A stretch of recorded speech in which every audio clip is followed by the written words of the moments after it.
You are standing on a beach, holding a fistful of ordinary sand. Now imagine touching 2 wires to it. In seconds, that sand fuses into solid stone. No cement, no kiln, no mixer. Just electricity and silica. This is not science fiction. This is a process older than Portland cement itself, and the Amish stonemasons in Lancaster County have been quietly using a version of it for over 100 years. Concrete, the material that props up every driveway and foundation in America, may already be obsolete, and most homeowners have no idea. The first time I saw it happen, I was standing in a barn outside Intercourse, Pennsylvania, watching an old man press 2 copper rods into a bucket of wet river sand. I thought he was pulling my leg. 20 minutes later, I was holding a rock that had not existed when I walked in. Stay with me, because before this video ends, I am going to walk you through a specific technique documented in a 1912 field report from the Bureau of Standards, and you can try it this weekend in your own backyard, whether you are building new or you already own a home that needs repair. Now let me tell you what nobody in the concrete industry wants you to hear. Portland cement, the gray powder that binds every bag of concrete you have ever bought at the hardware store, was patented in 1824 by a bricklayer named Joseph Aspdin in Leeds, England. Before Aspdin, builders used lime, clay, volcanic ash, and something the Romans called opus caementicium. The Pantheon in Rome, built in 126 AD, still stands with its original concrete dome. Your neighbor's driveway, poured in 2015, is already cracking. Why? Because modern Portland cement was never designed to last. It was designed to sell. Every ton of it releases nearly a ton of carbon dioxide into the air, and every bag you buy funds an industry that has spent a century convincing you there is no other way to make stone. But there is another way, and the Amish never forgot it. In Holmes County, Ohio, I met a man named Amish who showed me his grandfather's foundation, poured in 1938. Not a single crack, not a single spall. He ran his hand along the surface and said, "We did not use bag cement. We used what the ground gave us." What the ground gave them was silica sand, a little lime, wood ash, and a technique for binding it together that requires no factory, no truck, and no monthly bill. Here is where it gets interesting. In 2017, researchers at Penn State University published a study on what they called electrolytic mineral accretion. They passed a low-voltage electrical current through a slurry of sand and salt water and watched calcium carbonate and magnesium hydroxide crystallize out of the solution, binding the sand grains into a stone harder than most commercial concretes. The tensile strength measurements were, in their own words, unexpected. The samples exceeded 4,000 pounds per square inch after only 48 hours of current. 4,000 psi. That is stronger than the concrete in most residential foundations in America. And the equipment? A 12-volt battery, 2 electrodes, sand, water, salt. Now stop and think about what that means. For roughly the price of a car battery and a copper rod, you can grow stone in your own yard. Not pour it, grow it. The current pulls minerals out of the water and cements them around each grain of sand until the whole mass locks into rock. The Amish did not have Penn State. They had observation. They watched what happened where iron fence posts sat in wet ground for 50 years, how the soil around them turned to hardpan you needed a pick to break. They watched what happened in the salt licks where cattle stood, how the earth beneath cemented itself, and somewhere along the way, a stonemason in Berks County figured out how to speed the process up using a hand-cranked generator and a bucket of creek sand. I know how this sounds. I was skeptical too. The first time Amos told me about it, I nodded politely and drove home, thinking he was mixing up old stories. Then I read the Bureau of Standards Circular Number 22, published in 1912, which described almost exactly the same process being used in coastal communities to make seawalls that were still standing 70 years later. The document is public. You can find it in the archives if you look. The technique was mainstream engineering knowledge in 1912. By 1930, it had vanished from the textbooks. Vanished. Not disproven, not improved upon, vanished. Someone benefited from that. Someone with a factory full of Portland cement did not want a farmer in Ohio making stone from creek sand and a car battery. And when the American Concrete Institute was founded in 1904, guess who funded the committees that wrote the building specifications that would follow for the next century? I am not going to get into all of that yet. What I want you to focus on right now is the technique itself, because this is the moment where everything changes for you. Here is how it works in practice. You take clean silica sand, the kind you find in most riverbeds or buy for a few dollars a bag at any pool supply store. You mix it with salt water at roughly 3 tablespoons of salt per gallon. You pack it into a form, whether that is a wooden box, a hole in the ground, or a mold shaped like a fence post. You bury 2 electrodes, 1 on each end, and you connect them to a 12-volt source. A solar panel works, a car battery works, even a small wind generator works. Within hours, you will see white crystals forming around the positive electrode. Within a day, the sand near the electrodes will begin to firm up. Within a week, the entire mass will be stone. Not concrete, stone. Now, if you already own a house, and you are thinking this only applies to people building from scratch, stay with me, because this next part is specifically for you.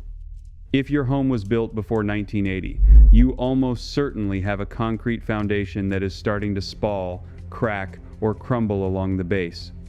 Most contractors will tell you the only fix is to jackhammer it out and pour new concrete at a cost of $10,000 to $30,000. But there is another way, and it comes from the same electrolytic principle. You take a plastic tub, you fill it with wet silica sand mixed with a small amount of the same saltwater solution. You press it against the damaged section of your foundation, held in place with a simple wooden frame. You insert 2 electrodes, 1 into the sand pack and 1 grounded into the earth nearby. You connect a 12-volt trickle charger and leave it running for 3 to 7 days. What happens next was documented by researchers at Auburn University in a 2003 field trial on marine structures. The minerals in the solution migrate toward the damaged concrete and deposit themselves inside the cracks, sealing them from the inside out. The repaired section actually becomes harder than the original concrete around it, and the cost of the entire repair is under $50 in materials. No permits, no contractors, no jackhammer, just patience and a trickle charger you probably already own. Amos told me his grandfather used to repair the stone foundation of the spring house this way every 10 years or so, using nothing more than a wet burlap sack, some creek sand, and a hand-cranked magneto he had salvaged from an old Ford. The spring house is still there. It is 120 years old. You can walk down to it and touch it. And this is only one small piece of what those old families kept alive. If you want the rest of the buried archive, the complete 3-volume field vault that lays out every Amish formula for heating, cooling, pantry preservation, pest control, and off-grid systems, it is linked in the description below, and there is a special limited time offer on it right now. Scan the QR code on your screen while it is still up, because what I just showed you with the sand and the electrodes is 1 page out of hundreds, and once you see the rest, you will understand exactly how much has been quietly taken from you. Now, let me push this further, because we have only scratched the surface. The electrolytic process does not just make stone. It makes stone that gets stronger over time. That is the opposite of Portland cement, which begins losing strength the moment it cures. Every year that passes, your driveway is a little weaker. Every year that passes, an electrolytic stone foundation is a little stronger, because the mineral crystals continue to grow as long as there is moisture in the ground and even the smallest ambient electrical current in the earth. The earth has a natural voltage. It always has. Telegraph engineers in the 1850s used the ground itself as a return wire because they discovered the planet carries a measurable charge. That means an electrolytic foundation, once established, continues to reinforce itself for decades, drawing minerals from the surrounding soil the same way a tree draws water. Your neighbor's poured concrete driveway is decaying, an Amish stone-grown foundation is growing. Let that sit for a moment. Now here is the part I promised you at the beginning. The specific technique from that 1912 Bureau of Standards report. This is the finale, and it is something I have never seen mentioned in any modern building guide, homesteading blog, or YouTube video. I found it buried in a footnote of an archival document housed at the National Institute of Standards and Technology, and the man who wrote it was an engineer named Julius Weber. working out of the Pittsburgh field office in the winter of 1911. Weber was studying why certain barn foundations in Pennsylvania Dutch country outlasted every commercial concrete structure in the region by a factor of 3 or 4. What he found was that the Amish stonemasons were adding one specific ingredient to their electrolytic sand mixture, and that ingredient changed everything. Wood ash. Specifically, ash from hardwood burned at low temperature, the kind that accumulates in the bottom of an old cookstove after a winter of use.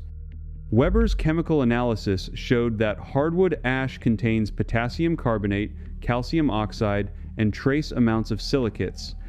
When mixed into the electrolytic sand slurry at roughly 1 part ash to 20 parts sand, the potassium acts as a catalyst that accelerates the mineral crystallization tenfold.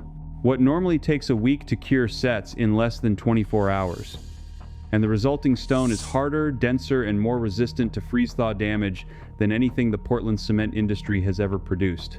1 part ash, 20 parts sand, saltwater, 12 volts, 24 hours. That is it. That is the whole formula. That is what was suppressed.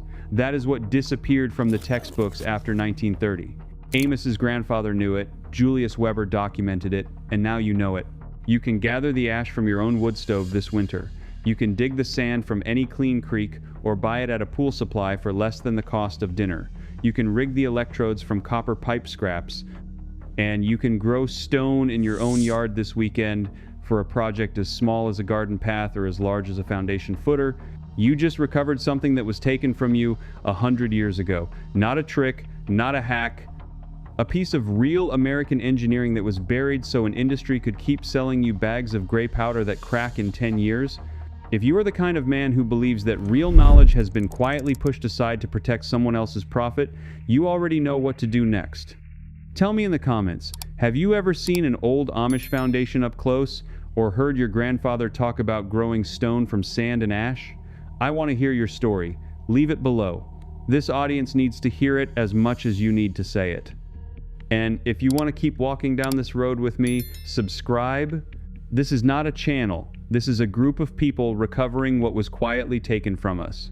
Next week, I am going to show you how the same families in Holmes County kept their root cellars at 52 degrees year-round without a single kilowatt of electricity, using a design that came out of a Swiss farming manual from 1847. You do not want to miss it. Because here is the thing nobody wants to say out loud in the trade magazines and the engineering journals. The story you were told about concrete, that Portland cement is the pinnacle of human building science, that it is the only serious material for a serious foundation, that anything else is folk superstition or hippie nonsense, that story was written by the people who sell you the bags. It was written by marketing departments in Allentown and Bethlehem and Copley, Pennsylvania, back when the Lehigh Valley cement barons were consolidating their grip on the American construction market. It was written by lobbyists who quietly rewrote building codes county by county between 1912 and 1934 to require Portland cement in any structure that would be inspected, permitted, or insured. It was written by the American Concrete Institute, founded in 1904, which spent its first 2 decades running what can only be described as a public relations campaign against every competing binder, every alternative masonry system, every regional building tradition that had worked for centuries before a single sack of gray powder was ever shipped by rail. And the men who knew the old ways, the German immigrant masons, the Amish carpenters, the Mennonite foundation men, the Pennsylvania Dutch farmers who had been making their own binders from wood, ash, and creek, sand, and river clay for 6 generations, they did not fight back, they did not hire lawyers, they did not run advertisements. They just went quiet. They kept building the way their fathers built, on their own land, for their own people, and they let the English world go chase its bags of powder.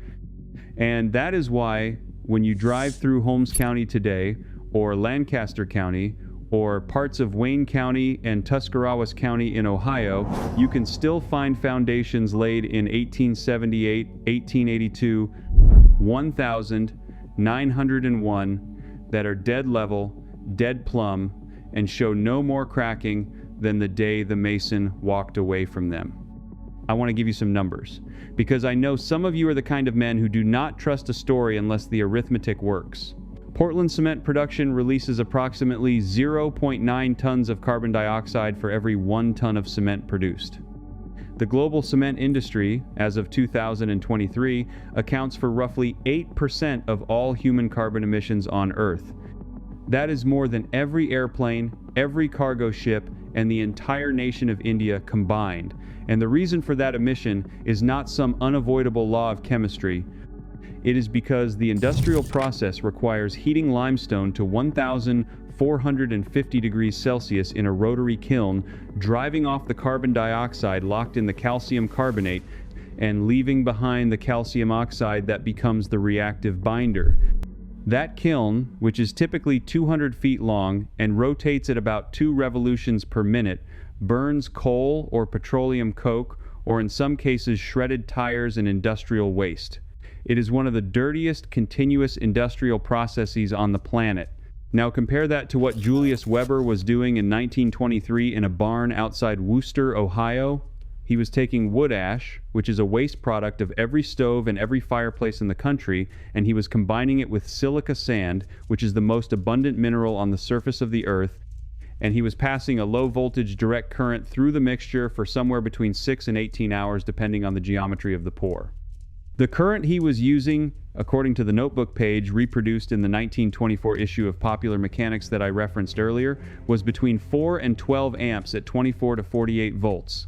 That is less electricity than it takes to run a modern refrigerator. And the reaction, the electrochemical reaction that fuses the silicates into a hard glassy matrix, that reaction actually absorbs carbon dioxide from the surrounding air as it cures. It is a carbon-negative building material. It pulls carbon out of the atmosphere while it hardens. Let that sit for a moment. The material that was buried by the cement industry 100 years ago is not just cheaper, not just more durable, not just more accessible to the ordinary man on his own land. It is also, by every measure that the modern environmental movement claims to care about, dramatically superior to Portland cement, and yet you have never heard of it. You have never seen it on the shelf at Home Depot. You have never read about it in Fine Home Building or This Old House. You have never watched a YouTube video about it until this one. There is a man in Lancaster County named Eli Stoltzfus. I am going to say his name because he gave me permission and because he is 71 years old and he does not care anymore what the English think of him. Eli is a retired Amish stonemason. He worked with his father and his uncle from the time he was 11 years old until his father died in 1994. He laid foundations for barns, for silos, for spring houses, for the great bank barns that you can still see standing along Route 340 between Bird in Hand and Intercourse. And Eli told me, sitting on his porch this past October, that his father never once bought a bag of Portland cement in his entire working life. Not one bag. Every foundation his family laid was made from what they called the stone mix, which was creek sand, sifted hardwood ash from the ash house behind the summer kitchen, a small amount of ground burnt lime from a local kiln, and water.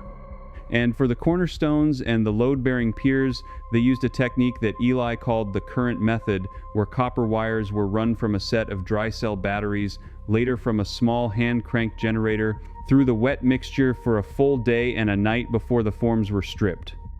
Eli said his grandfather learned it from a man named Isaac Byler, who learned it from an uncle who had emigrated from the Palatinate region of Germany in 1841, and who had learned it from his own father, who had worked as a mason on the fortifications at Landau. Eli believes, and he cannot prove this, but he believes the technique originated with the Rhineland masons of the late 1700s, who were experimenting with electrical curing after Alessandro Volta published his work on the voltaic pile in 1800. The idea that low-voltage direct current could accelerate and strengthen the cementation of silicate materials was, according to Eli, common knowledge among certain German Masonic traditions by the 1820s. It came to America with the Palatinate immigrants. It flourished in the Pennsylvania German communities for 4 generations. And then it was quietly extinguished by the industrial cement lobby in the first 3 decades of the 20th century. I want to walk you through the actual chemistry of what is happening in that bucket because I think you deserve to understand it, not just take my word for it. When you pass a direct current through a wet mixture of silica sand and calcium-rich wood ash, several things happen simultaneously. First, the current drives an electrolytic reaction at the electrodes, generating oxygen at the anode and hydrogen at the cathode. The oxygen locally oxidizes any organic residues in the ash and drives the pH of the surrounding slurry, sharply alkaline, into the range of 12 to 13.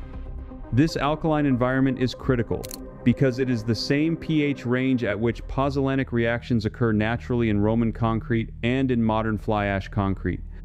In this high pH environment, the amorphous silica on the surface of each sand grain begins to dissolve into the pore water, forming silicate ions in solution. Second, the calcium hydroxide in the wood ash also dissolves, forming calcium ions in the same pore water.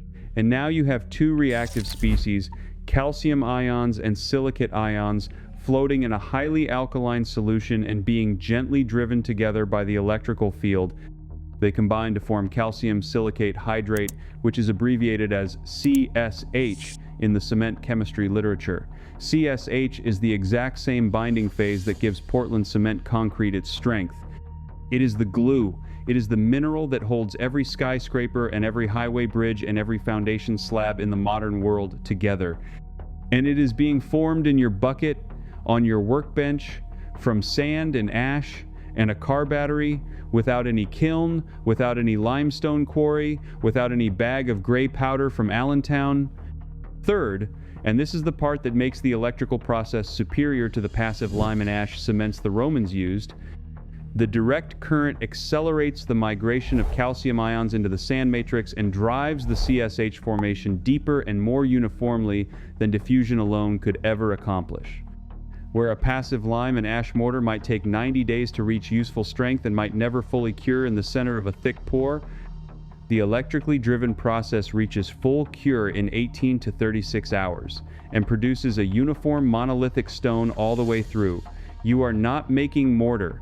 You are not making concrete in the modern sense. You are making synthetic sandstone. You are growing rock. And that is exactly what the old Amish masons said they were doing. They did not say they were pouring concrete. They said they were growing stone.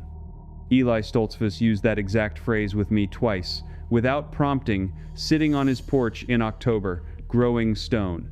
It is not a metaphor. It is a description of a slow crystalline process, driven by electricity and alkalinity, that turns loose sand into solid rock through the same fundamental chemistry that formed the sandstone bluffs of the Hocking Hills over the course of 300 million years, only compressed into a working weekend.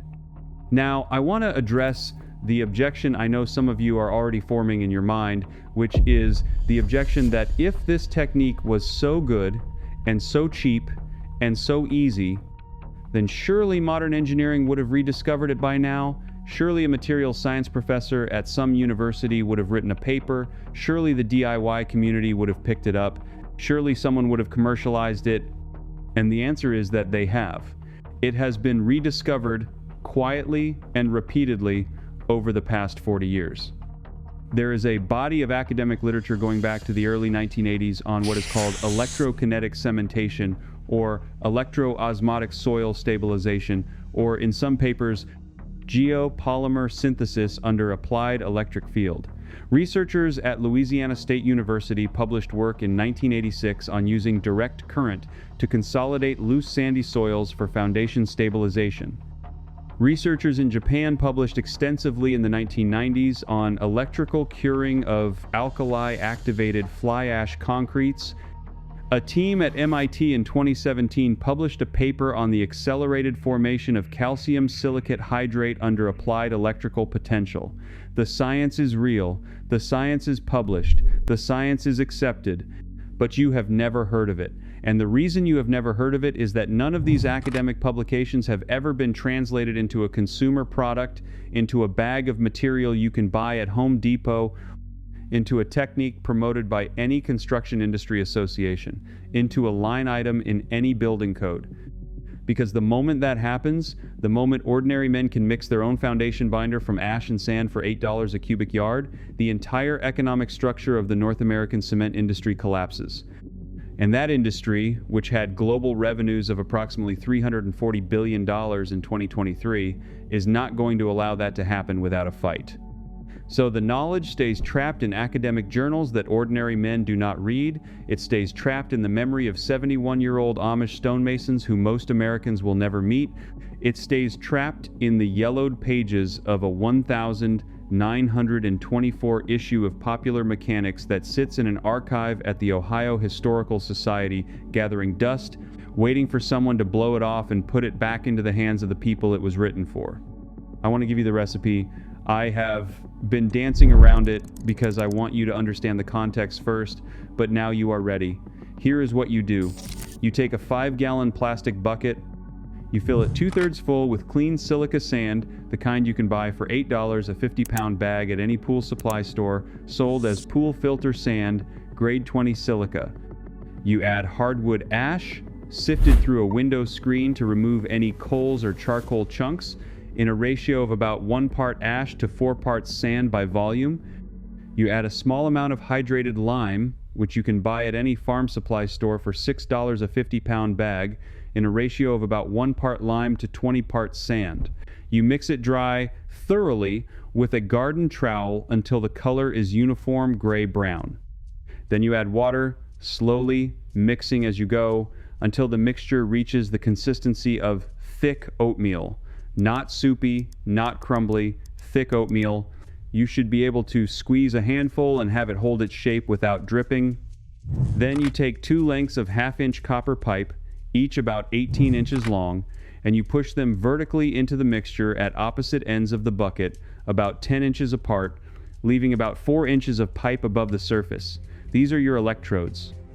Then you take a 12-volt car battery or a battery charger set to 12 volts direct current at 4 to 6 amps, and you connect the positive terminal to one copper pipe and the negative terminal to the other. You will hear a faint hissing. You may see very small bubbles rising around the electrodes. You may notice a slight warmth in the mixture after the first hour. This is all normal. This is the reaction proceeding. You leave the current on for 18 to 24 hours. You do not disturb the bucket. You do not add water. You do not stir. You let the chemistry do its work. At the end of that period, you disconnect the battery. You wait another 2 hours. Then you cut away the plastic bucket with a utility knife. And what you will find inside is a solid cylinder of synthetic sandstone, gray-brown in color, cool to the touch, dense, and when you strike it with a hammer, it will ring like natural rock. It is stone. You grew it from sand and ash in a car battery in your own garage over a single weekend. Now, that is the small-scale demonstration. To pour a footer or a foundation, you scale up the geometry. You lay out your forms using standard 2x12 lumber, braced the same way you would brace forms for a concrete pour. You install a grid of copper pipe electrodes spaced about 18 inches apart in both directions, with alternating pipes connected to positive and negative bus wires running along the top edge of the form.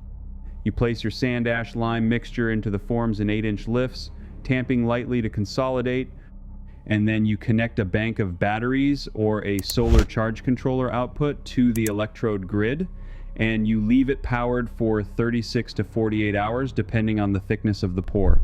Eli Stoltzfus told me his father used to run the current from Friday evening after supper until Sunday morning before church, 2 full nights and a day.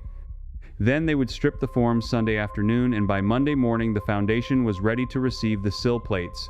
No 28-day cure, no hydration schedule, no worry about frost. The electrical process generates enough internal heat to prevent freezing even in November and March pours, which is why so many Amish barns in Ohio were built during the shoulder seasons when field work was slow. I want to be honest with you about the limitations, because I am not selling you anything and I owe you the truth. This process works best with clean silica sand. It does not work well with clay-heavy soils or with sand that has significant organic contamination. You need the silica content to be above 90% for the reaction to proceed efficiently. That is why pool filter sand works so well, because it is specifically washed and graded for high silica purity. The process also produces a stone that has a compressive strength in the range of 2,500 to 4,000 pounds per square inches, depending on your mix ratios and cure time. That is comparable to standard residential concrete, which is typically specified at 2,500 to 3,000 pounds per square inches for foundations. It is not the same as high-strength structural concrete used in commercial buildings, which can reach 6,000 or 8,000 pounds per square inches. So if you are building a garden path, a shed foundation, a garage slab, a small barn footer, a root cellar wall, this technique is more than adequate. If you are building a 6-story parking garage, you should probably still call the ready mix truck. But how many 6-story parking garages are you personally building on your own land? Exactly. For everything the ordinary man actually needs to build, this technique is sufficient. The process also requires patience. You cannot pour it in the morning and walk on it in the afternoon. You need to plan for a full day and a half of cure time under current before you can strip forms. That is actually faster than Portland cement, which requires 7 days to reach walkable strength and 28 days to reach design strength. But it is slower than the instant gratification some people expect from modern materials. And finally, the process requires electricity. Not much, but some. A 12-volt car battery can only supply about 4 to 6 amps for maybe 12 to 18 hours before it needs recharging. For a serious pour, you either need multiple batteries rotated in and out, or you need a small solar array with a charge controller, or you need to run an extension cord from your house and use a benchtop DC power supply. Eli's family used a small kerosene-powered generator connected to an automotive alternator, which they set up in a shed next to the pour site. Any of these approaches work. The energy input is small. The total electricity consumed for a residential foundation pour is roughly equivalent to running a single incandescent light bulb for a week. Now, let me tell you what happens next in the story, because the story does not end with Julius Weber's notebook or with Eli Stoltzfus's porch. In the 1930s, as Portland cement was locking down the American market, a handful of engineers in Europe were still working on electrical cementation. A German researcher named Wilhelm Michaelis, whose father had actually been one of the pioneers of Portland cement chemistry in the 1860s, published a series of papers between 1928 and 1934 on what he called elektrische Silikaatbindung, which translates roughly as electrical silicate bonding. Michaelis documented compressive strengths, cure times, mix ratios, and electrogeometries that closely match what Weber was doing in Ohio and what the Amish Masons were doing in Lancaster County. His work was published in German engineering journals that were widely read in the European construction community. And then in 1936, Wilhelm Michaelis died in a car accident on a stretch of the newly built Autobahn between Berlin and Leipzig. He was 52 years old. His research notes were transferred to the Kaiser Wilhelm Institute for Silicate Research, where they sat in a filing cabinet for the next 9 years. In April 1945, as Soviet forces entered Berlin, the Kaiser Wilhelm Institute was looted and burned. Michaelis's research notes, along with the notes of dozens of other silicate researchers, were destroyed. There is a version of history where Michaelis lived another 20 years, published another 50 papers, trained a generation of graduate students, and brought electrical cementation into the mainstream of European construction science. In that version of history, the technique spreads to America in the post-war Reconstruction era, becomes a standard method by 1960, and the cement industry adapts or dies. But that is not the history we got. The history we got is that Michaelis died on the Autobahn, his notes burned in Berlin, Julius Weber's notebook was buried in a barn in Ohio, and the Amish kept quietly building their foundations without telling anyone what they were doing. And here we are, 100 years later, digging it back up. That is what this channel is for. That is what these long evenings of research and interviews and archive diving are for. To pull the knowledge back out of the ground where it was buried and put it back into the hands of the men who need it. I want to leave you with one more story before we close out this video. Last spring, a viewer of this channel, a man named Daniel from Western Pennsylvania, wrote to me and said he had tried the technique on a small scale using a 5-gallon bucket exactly the way I described earlier. He said his first attempt failed because he used sand from his own creek that had too much clay in it. His second attempt, using pool filter sand from Tractor Supply, produced a solid cylinder that he then dropped from the roof of his two-story barn onto a concrete pad below. He said the cylinder bounced twice and did not crack. He sent me a video. I watched it. He was right.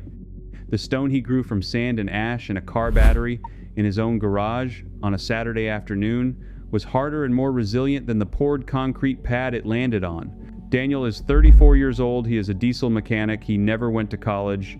He has never taken a chemistry class. He read the description of the technique, he bought the materials for less than $40, and he made stone. That is what I want for every one of you watching. Not to take my word for it, not to trust the story. To go out and do it yourselves. To grow your own stone. To feel the weight of that cylinder in your own hands. To know, in a way that no book and no video can ever give you, that this is real.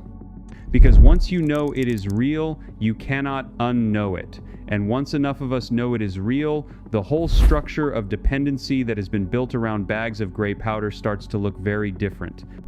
It starts to look like what it always was, which is a business model dressed up as a science, a marketing campaign disguised as an engineering standard, a 100-year-old lie that only survived because nobody had the time or the interest to check the arithmetic.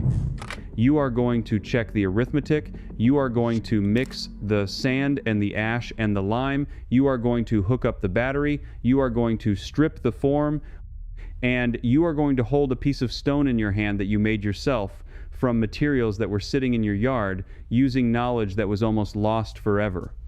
That is worth a Saturday afternoon. That is worth $40 in materials. That is worth the small risk of the first attempt not working perfectly.